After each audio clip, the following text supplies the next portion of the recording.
Mga kababayan, ang presensya ng Carrier Strike Group nasa bansa ngayon. Pero may isang kumakandidatong senador ang pumuna o pinuna kung bakit nandito ang Carrier Strike Group ng mga Amerikano. Kumbaga against. Sino kaya to, no? Sino kaya tong tumatakbong senador, no, na against sa mga Amerikano na pumunta rito sa ating bansa, lalong-lalo na yung mga Carrier Strike Group. At isa pa, ang dambuhalang barko ng China o yung monster ship lumapit na, talagang lumapit na sa Zambales. Napakakapal talaga ng mukha, no? Talagang naghahamon or talagang inaangkin nila yung teritoryo ng Pilipinas, itong West Philippine Sea. So itong ating bibigyan ng reaction video, mga kababayan, komentaryo, suggestion, criticism, at kung ano man ang inyong mga saloobin dyan, pwede rin naman kayo mag-comments dyan sa baba. Okay? So so kung bago ka pa lang sa aking channel, please like and subscribe na lang muna sa ating YouTube channel, siyempre, no? Please paki-subscribe na lang muna, okay? And also, please paki-subscribe din kay John Reps. So, itong video na to sa kanya to.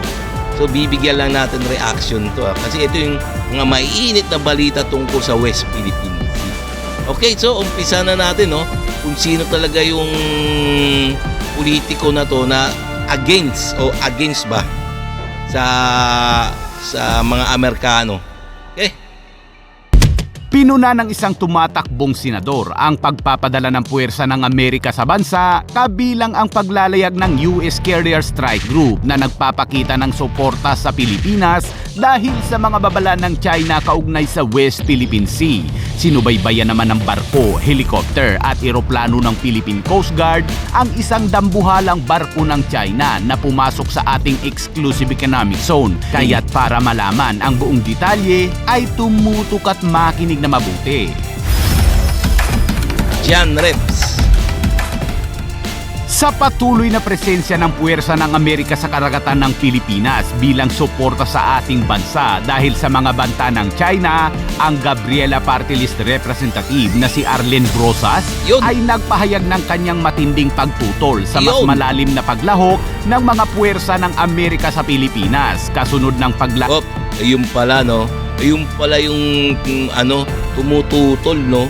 Yung isang representative ng Gabriela, no? Si Brosas ba yun? Si Brosas ayun ang tumatanggi, no? Grabe Alayag noong December 26 ng US Carrier Strike Group 1 na pinamumunuan ng USS Carl Vinson sa pagitan ng Leyte at Mindanao. Sa isang pahayag, sinabi ni Brosas na ito ay isang walang pakundangan na pagpapakita ng lakas ng militar ng Amerika na lumalabag umano sa soberanya ng Pilipinas.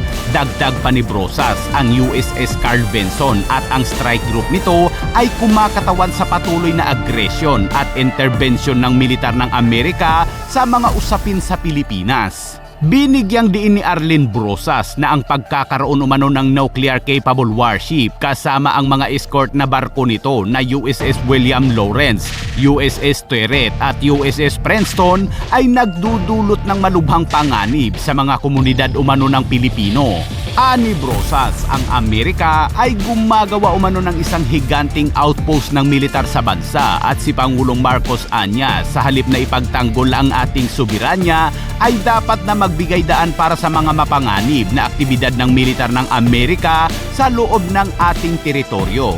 Kasamaan niya sa mga mapanganib na pakikipagtulungan nito ay ang pag-imbak ng mga sistema ng armas at pagbibigay ng mga karapatan sa extraterritorial sa mga puwersa ng Amerika. Maka-China ata itong si Arlen Brosas, mga kabayan. Tatakbo pa naman itong senador ngayong eleksyon. Yun! Tingnan nyo naman nalaman na natin kung sino ang against sa mga Amerikano na pumunta dito, kundi yan si Brosas, tumatakbong senador. Alam nyo na ngayon, kung para sa aking opinion mas okay nga nandito yung presensya ng Amerikano, lalong-lalo yung kanilang mga military equipment, lalong-lalo na ang mga malalakas nilang mga pandigma. pandigma tulad ng Carrier Strike Group. Kasi ito yung para sa aking opinion lang mga kababayan. Kasi nga itong mga pananatili o pagbisibisita ng mga malalakas na puwersang pandigma ng mga Amerikano diyan sa West Philippine Sea. Ito yung pagpapatunay na talaga magkaalay o magkaibigan at alay forces ng Pilipinas ang Amerika. Nang sa ganun kapag nandyan yan, siyempre pag nandyan yan, siyempre nagdadalawang isip itong mga singkit na to, itong mga China na mabalasubasin tayo. Ito diyan sa West Philippine Sea.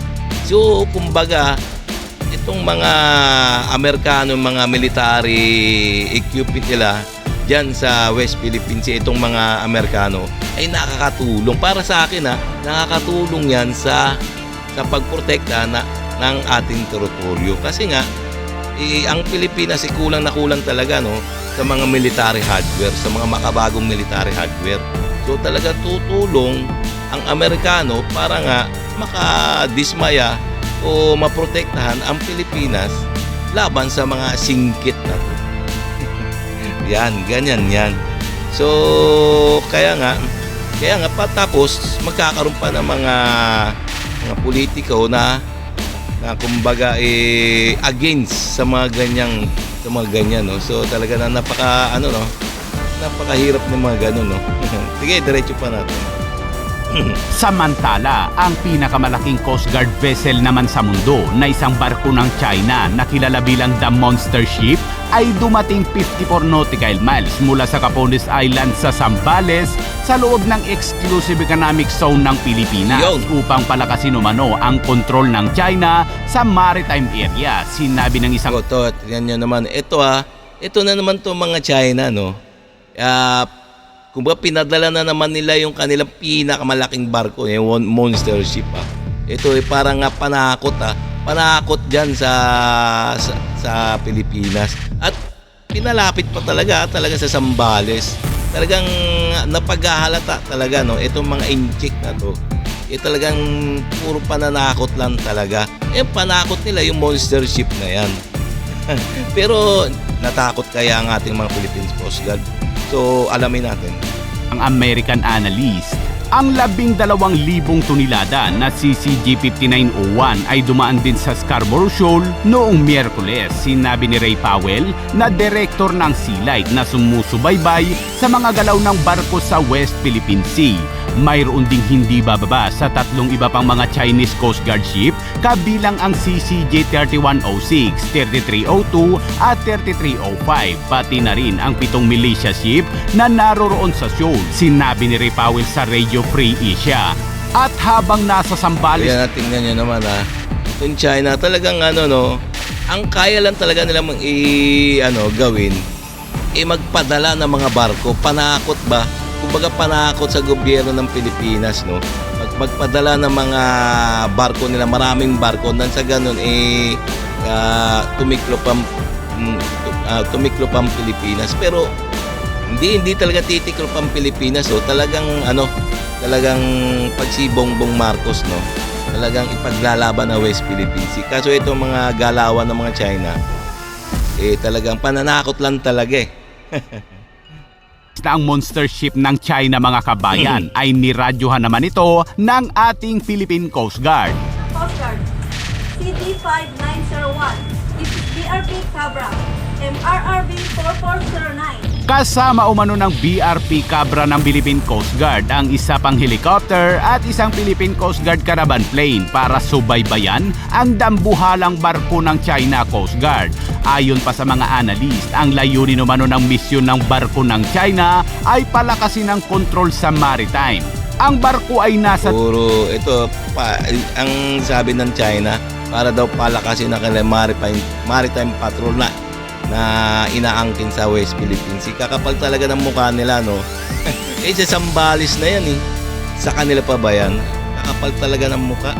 Sa loob ng EEZ natin mga kabayan, sa ilalim ng jurisdiction ng Pilipinas, kung saan mayroon tayong eksklusibong mga karapatan sa mga mapagkukunan sa tubig at sa mga ilalim ng dagat.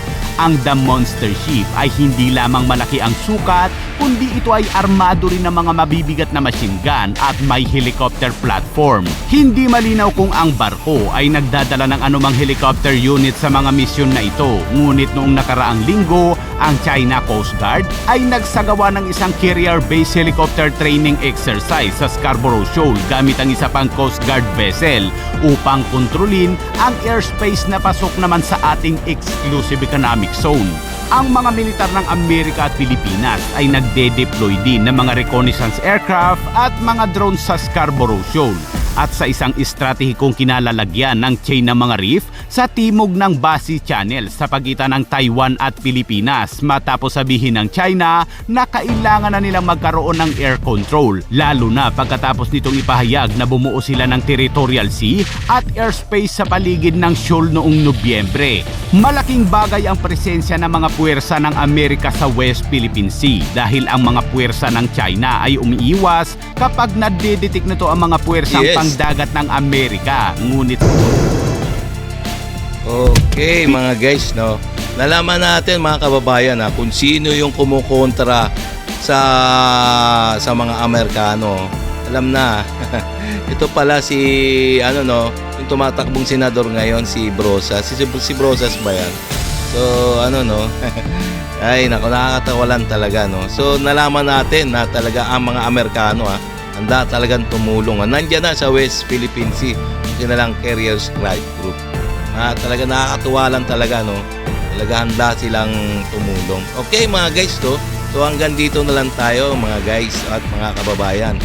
Kung nagustuhan nyo yung mga ganitong mga reaction video, please like and subscribe na lang muna sa ating YouTube channel. Na sa ganun may kalat pa ni YouTube ang ating mga video sa mga iba pang mga netizens. Okay, at maraming salamat po.